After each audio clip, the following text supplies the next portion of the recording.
This is the Field of 68, all made possible by BetRivers. Matthew Cox from Hermosa Beach, California. Jim, you are recording from a new satellite location as well. The weave is always moving, Kai. Tectonic plates always shifting. We're covering from everywhere. You're back in the HQ of Chicago. How are you? I'll go to you first. I want a quick takeaway. Then it's to Jim. Then it's the championship week breakdowns. Let's do it. Yes, I am in Chicago. I'm loving it. It's a great city. Takeaway. Charleston, Oral Roberts, both in the dance. Yes, we like that. We want the best mid-majors in the tournament, especially teams like these who can definitely knock off a first-round opponent, a second-round opponent, make a run to the Sweet 16. Charleston, Oral Roberts, Jim, both 30-win teams. Love it. Love it. Yeah, fantastic. Oral Roberts left no doubt. My goodness, them and Gonzaga in the nightcap. I thought we'd have two exciting championship games, and they were both 30-point butt kickings. Pretty impressive there. Unders are back, fellas. 19-7 yesterday. Unders making a huge resurgence. We were hoping maybe that would happen in the tournaments, but we weren't sure. But a very inefficient day yesterday and a very slow day yesterday, capped off by that absolute Uggo game in the Big Sky, Montana State, Northern Arizona. Montana State, Weber State was the actual game last night. It warms my heart, Matthew. I'm hoping that the Unders go on a big run over the weekend here. I did that tally myself this morning, Jim, and I added a couple extra unders based on the very foolish confidence that just because yesterday had 26 one day of evidence, games, now they're all going under.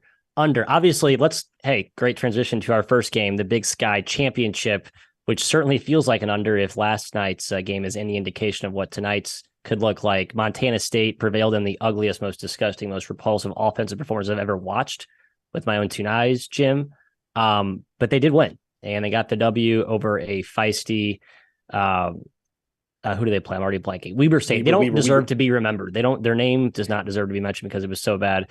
But they are laying 7.5 right now to Northern Arizona, who's been on fire.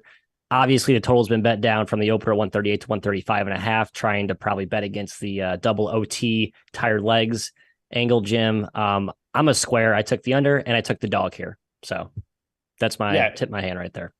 NAU also playing fourth game in 5 days with a relatively short bench. Top three players have played 35 minutes in each of the past 3 games. Best bet under. Matt, I'm in. I'm buying the trend. We actually get a friendly number from our pals at BetRivers today. 136.5 is what I'm seeing. So I will take that extra point. But yeah, given the fact that this should be a crawl, I mean, Montana State looked absolutely exhausted at the end of that game. Every jumper was short. Their defense is very solid, the interior defense, so NAU might struggle to score inside.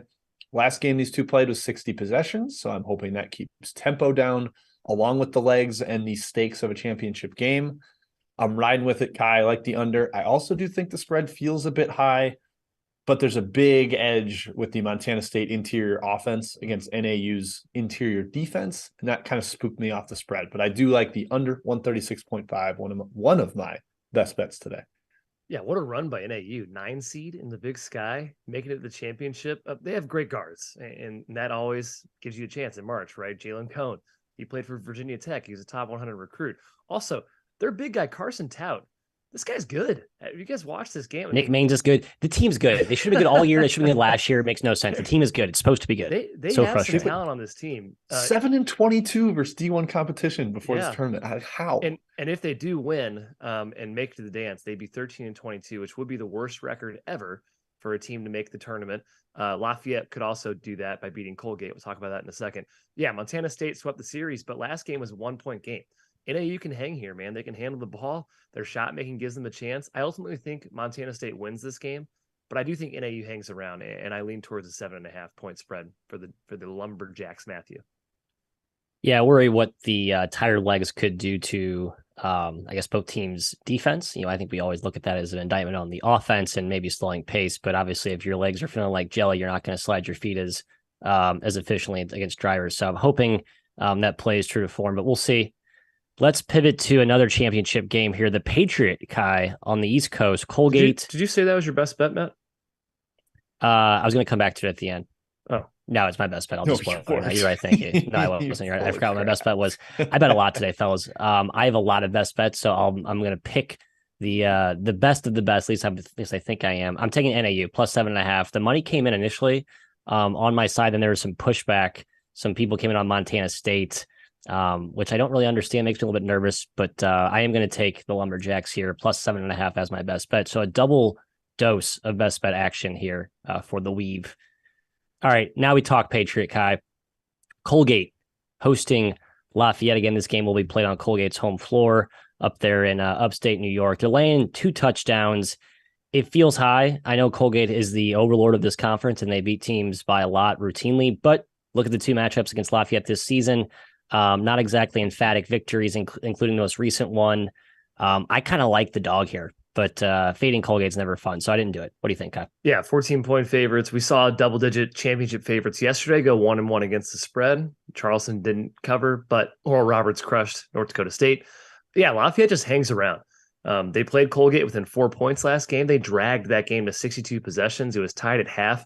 Colgate is way better. They should dominate, but Lafayette, they just have this knack, this ability to make games crawl.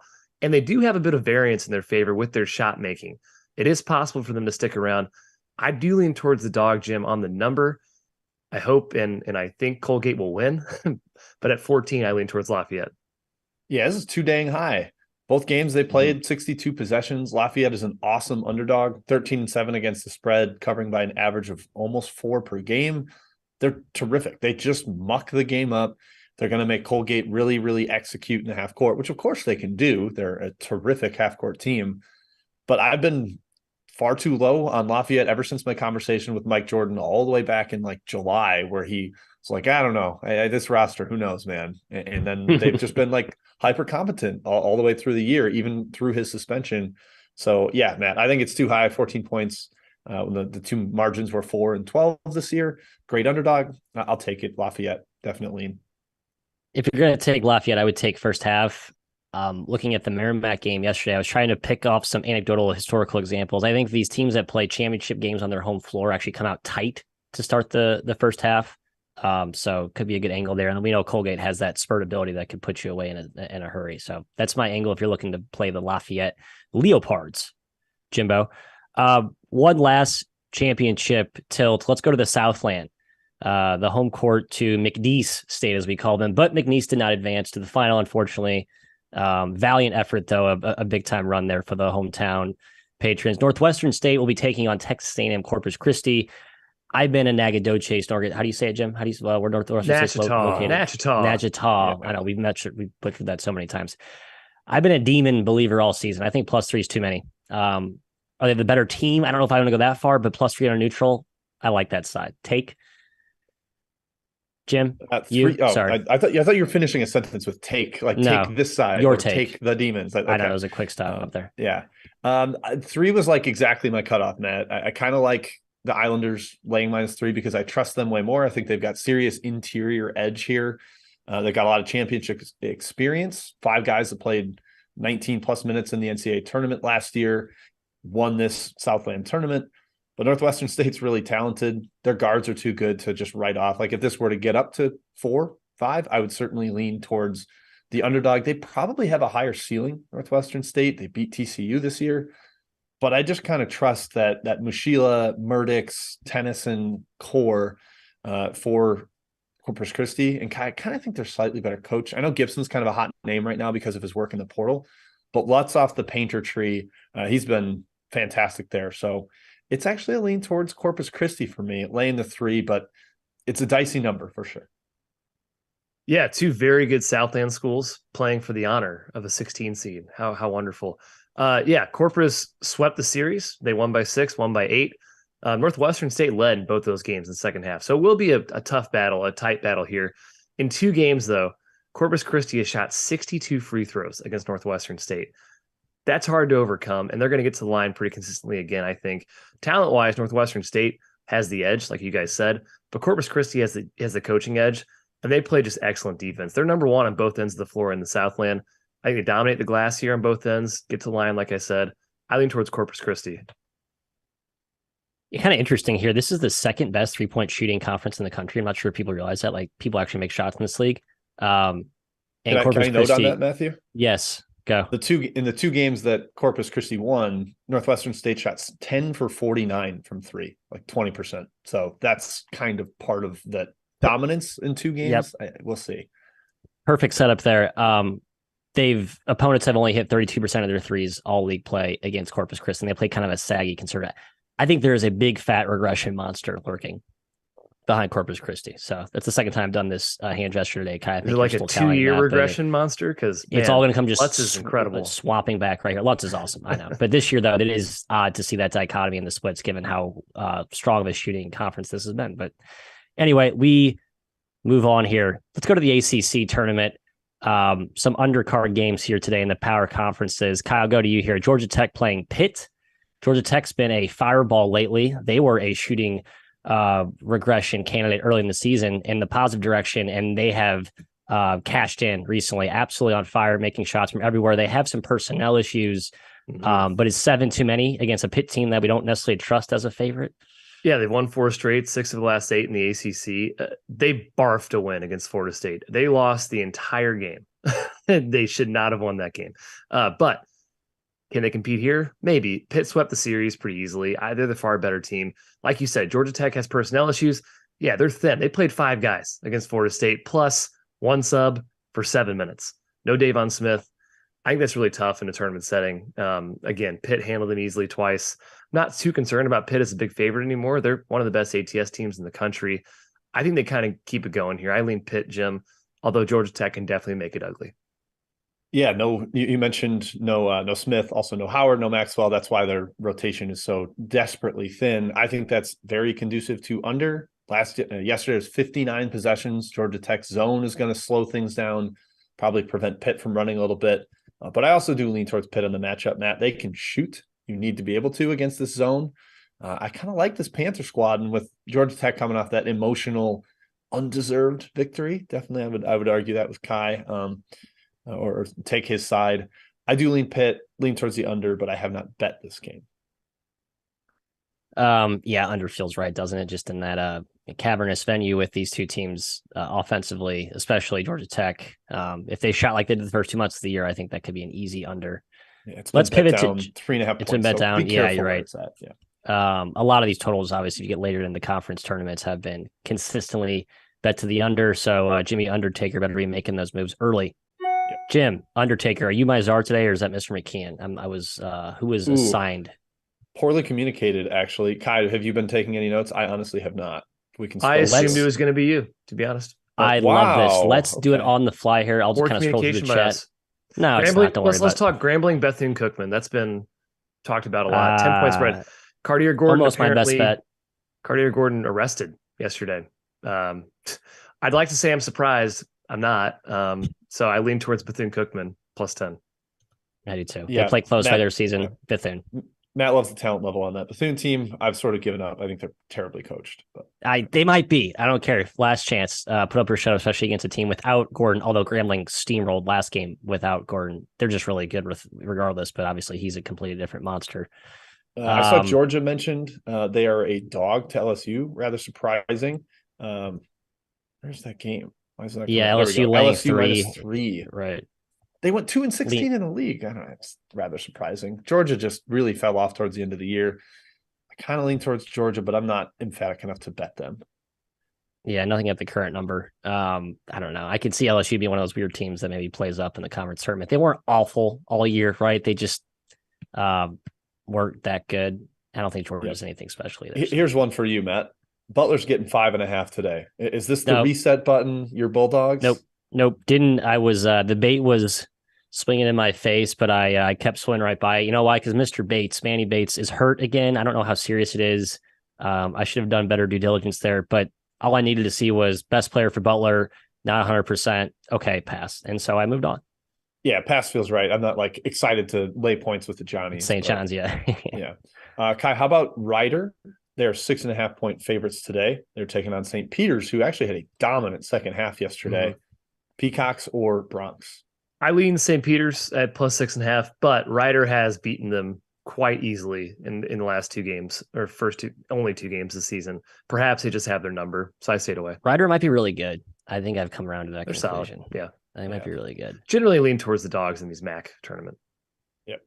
Matthew, for you, Wyoming and New Mexico, the Lobos laying 8.5. That is the late night at Thomas and Mack. It's actually 4:00 Pacific, so it's not really late here.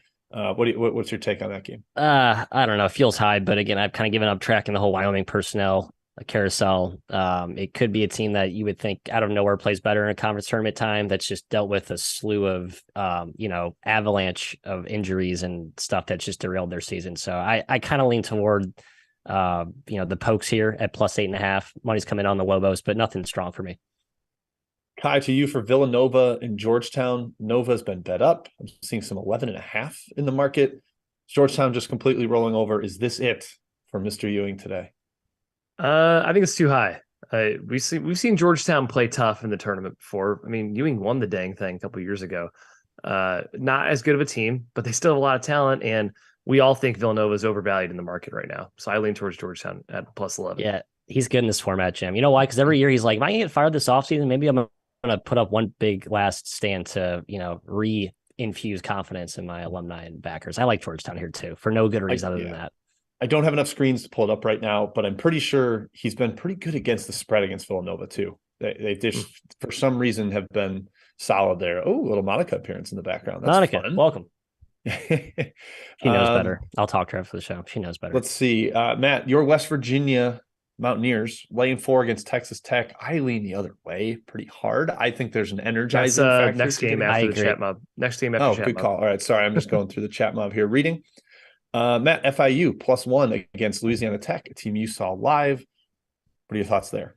Almost took FIU. Not sure why I haven't yet. Louisiana Tech has weirdly played competitively last couple of games. Makes me think they haven't given up on their season despite the late exodus of Kobe Williams there. So stayed away, but I do feel like FIU screams like the right spot and just a better team at this point in the season. Yeah, they really battled with FAU in that late one, which was surprising to me. Yep. Kai, I'll go to you for Virginia Tech, who barely survived yesterday against Notre Dame. They're getting 2.5 against NC State, who has had the bye, so they're rested. I was tempted by Vatek, but I think I'm finally giving into the fact that they're just not that good of a team. I've held out hope for a long time. I think NC State handles them pretty easily. I took NC State. Spoiler. Yeah, didn't like it. There you go. Yeah, no, don't like it, but I did. All right, Matthew, another one team you're fond of. Washington State laying 13.5 against Cal. I know we like Washington State as a future potentially in this Pac-12 tournament, but are you laying that many points with them today against the Golden Bears? No, but I am going to look to bet them the subsequent rounds, assuming they advance today. I think it's just a slightly more an uglier game, a game that doesn't play as true to form for the favorites. So I didn't bet it, but I think Washington State have them circled for the later rounds if they get by Cal today, which they obviously should. Fair enough. All right, I will continue collecting questions. We pieced together a chat mob part 1 there, but we can go back to the outline for now.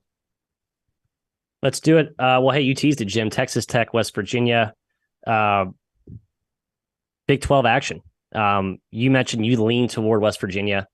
You lean toward Texas Tech. Yes. I lean toward Texas Tech as well, and I've been an ear believer all season. I've also been a Tech naysayer, but hey, throw it out the window. The old Matty Priors are extinct. I've retuned how I'm thinking about this one. I saw 5 at one point this morning. If you could have caught 5, that's a great spot to hit Tech. I'm with you. I just think the loss of Adams is more likely to be a positive than a negative.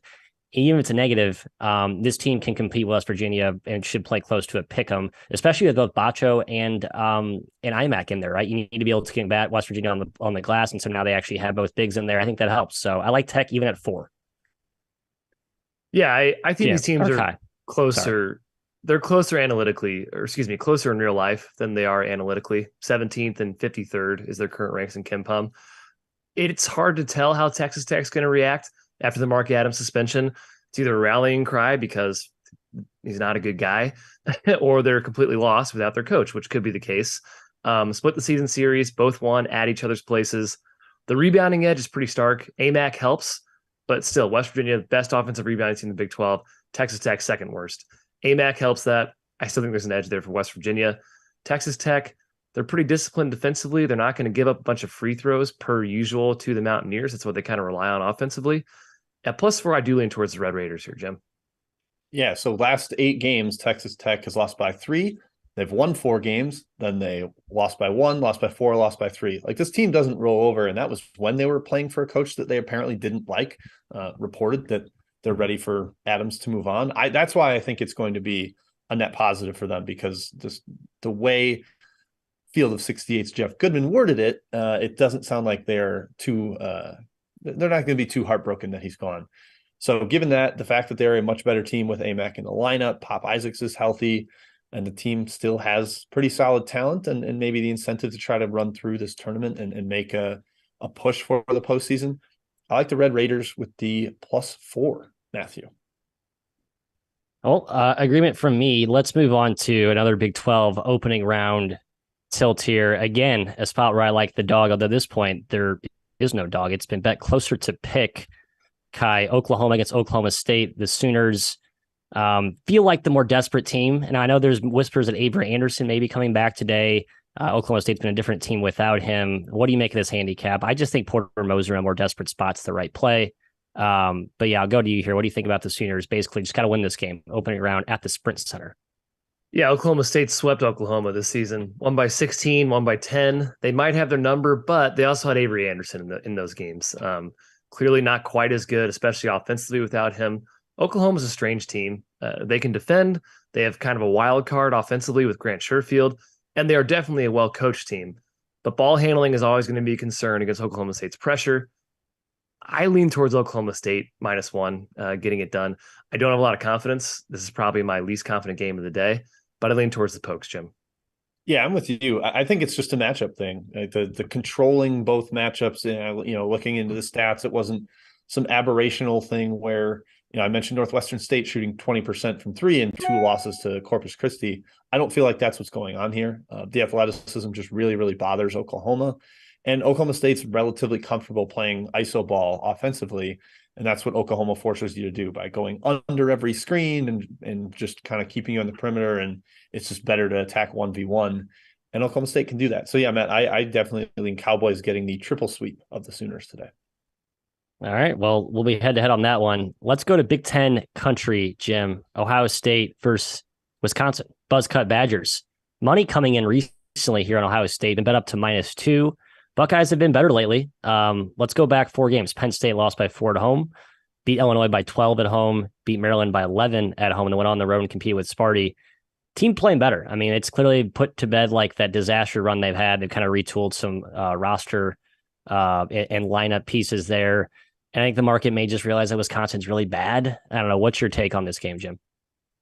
If this gets over 2, I think you probably have to lean more towards punching back with Wisconsin. They're kind of cockroachy. They don't go away. They have lived 1 foot in the tournament, 1 foot out this whole season. Their style is very conducive to being an underdog. They slow the game down. They play terrific defense, and they just kind of slop a few buckets in enough to hang around. And Ohio State's defense isn't good enough to make this super difficult on them.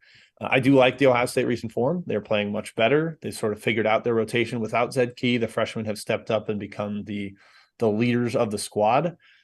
But Wisconsin is such a hang around, clingy type of team, Kai, that I don't want to lay up over a possession or a possession against them at this stage. Yeah, Ohio State, I agree. They've been better recently. But they also haven't won a game outside of Columbus since January 1st, which seems concerning for a team that's laying points. Wisconsin, yes, struggling. If they lose, they're out of the dance. So if you want to take the incentive angle here, Wisconsin will be done if they don't win this game. It's funny, though, Ohio State's -2 when they're nowhere close to the tournament and Wisconsin's on the bubble, such is the magic of analytics. Wisconsin won the only meeting. Ohio State couldn't make anything, had 16 turnovers. It was an ugly, ugly game. I like the current form of this Buckeye squad better than the current form of the Wisconsin squad. I think they figured it out without Zed Key. But the number, Matt, has me leaning towards Wisconsin. Again, not confident, but leaning towards them +2. Hard agree. Lean toward Ohio State, but this is no bargain. Jim, to your point about Wisconsin being a platinum titanium cockroach, they have not lost by more than 2 points in regulation, caveat, since January 28th against Illinois. Lost by 10 at home. Since then, beat Ohio they've lost State. A lot of games since then. Yep, lost at Northwestern, or lost at home in Northwestern by 2, Nebraska overtime, Rutgers by 1, Michigan overtime, Purdue by 2. Those are the losses since that game. So Yeah, really hard to beat even by 4, I guess is the so some credit I will give to Wisconsin despite me throwing relentless shade at them all season. Let's hit the last game here on the outline. Another Big Ten undercard matchup. Minnesota, man, just a tough year for the Gophers against Nebraska, who has quietly resurfaced as a long-range bubble contender. Kai, the Huskers laying margin doesn't really excite me, but against Minnesota, it certainly is justified. Some money coming in on the Gophers, just a little bit down to 5.5. Nebraska laying it at the United Center in Chicago. What's your angle on this handicap?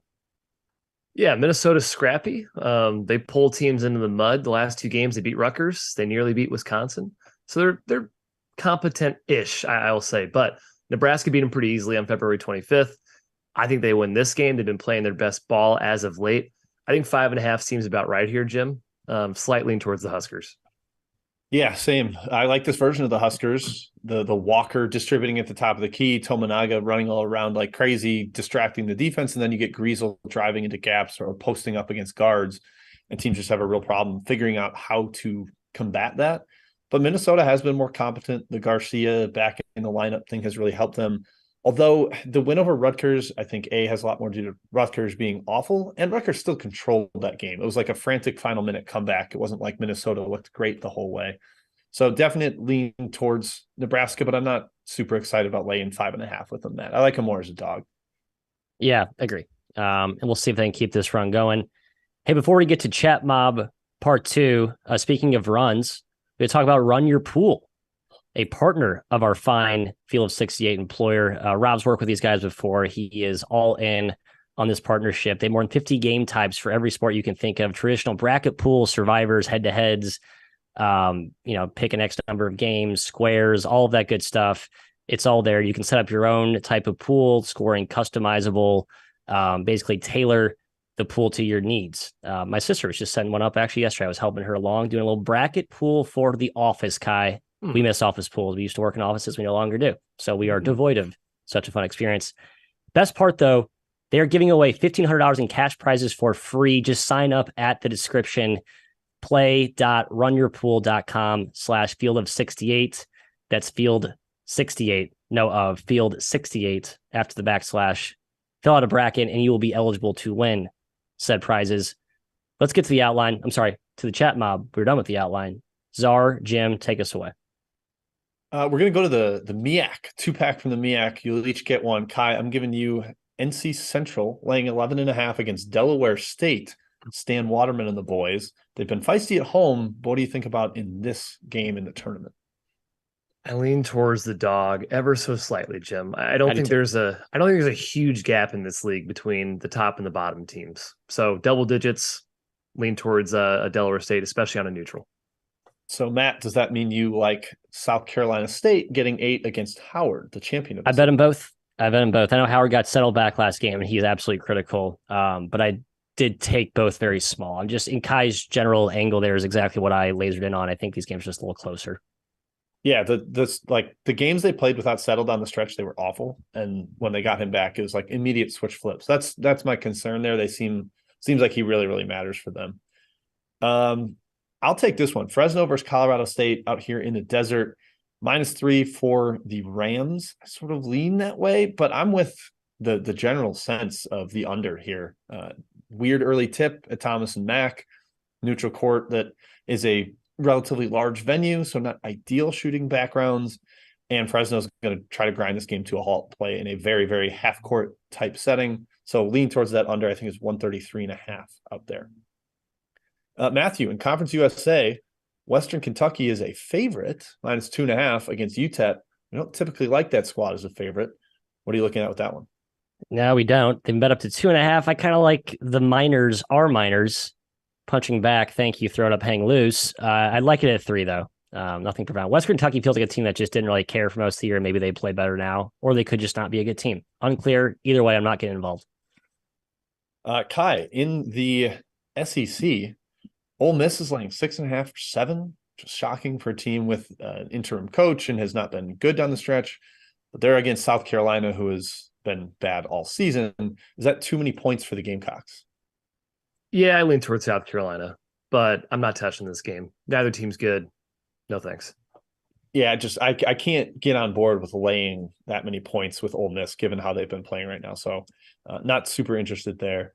Maddie, a strange spread in the SWAC where Texas Southern, the 8 seed, is only getting 2 against Alcorn State, the 1 seed. Is this stinky? Are you getting on the Tigers there, the doggy? Yeah, I did. I mean, obviously Johnny Jones has been a bastion of this tournament historically, coming off 2 losses. And, they just played Jackson State, Alcorn State, Prairie View, all very close, and that came in the wake of 3 wins. I think they kind of turned a corner after that 0-5 start to the year. They're not what they were last year, but I think they'll play better in this tournament. So I did take Texas Southern small. The 2 Pac-12 games have been asked about. One of them will be holstered for best bets. The other will go to Kai.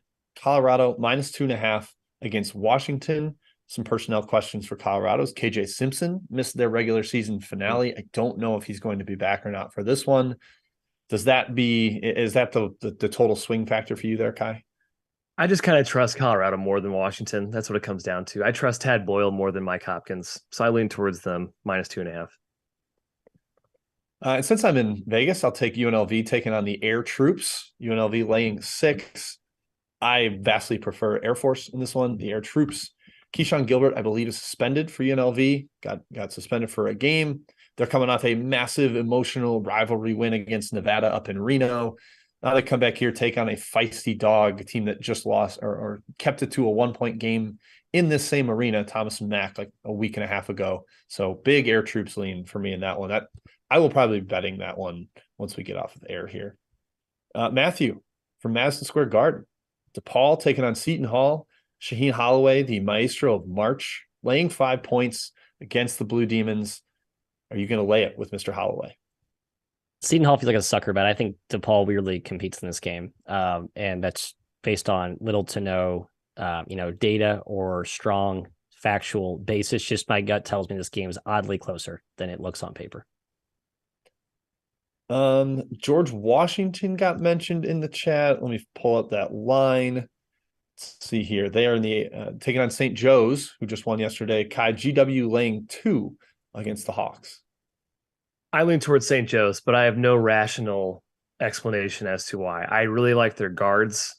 They are able to score pretty much at will against most teams. However, also, I don't give a lot of credit to Abena being out. I know he's a really good player, but they have Charles Coleman, who slots in for him. He's actually a stretch 5. I think he actually poses a bit of a matchup problem with GW. I lean towards Joe's at +2.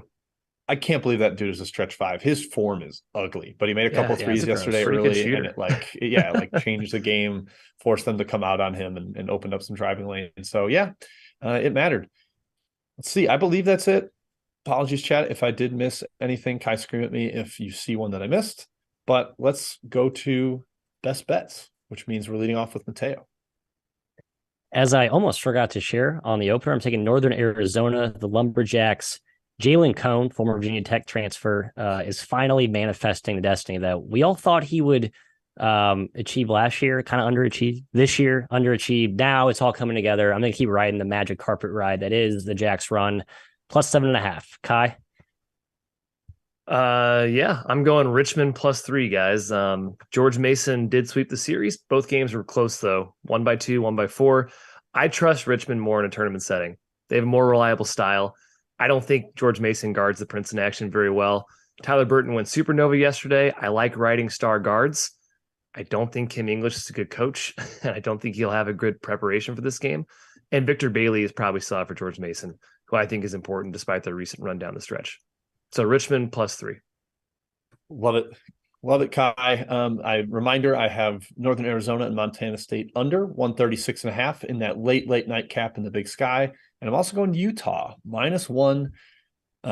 With them getting Raleigh Worcester and Gabe Madsen back in the finale, I know they didn't win against Colorado, and admittedly shorthanded Colorado. I just like that version of Utah better with their guards, a little more dynamism, a little more perimeter potency where teams have to come out on them. And it's a huge coaching mismatch for me. Craig Smith over Jared Haas, who may be headed to the chopping block at the end of this tournament. So I will take the Utes -1 in that Pac-12 tournament. Back to you. It's all question about Madsen played off the bench last game. He's back for Utah. Yeah, he's back, which is question. huge. Yeah. Madsen and Worcester both came back. Yep. Raleigh Worcester, my guy. that concludes today's show. Thank you for stopping by, those who did, contributing in the chat, those who did.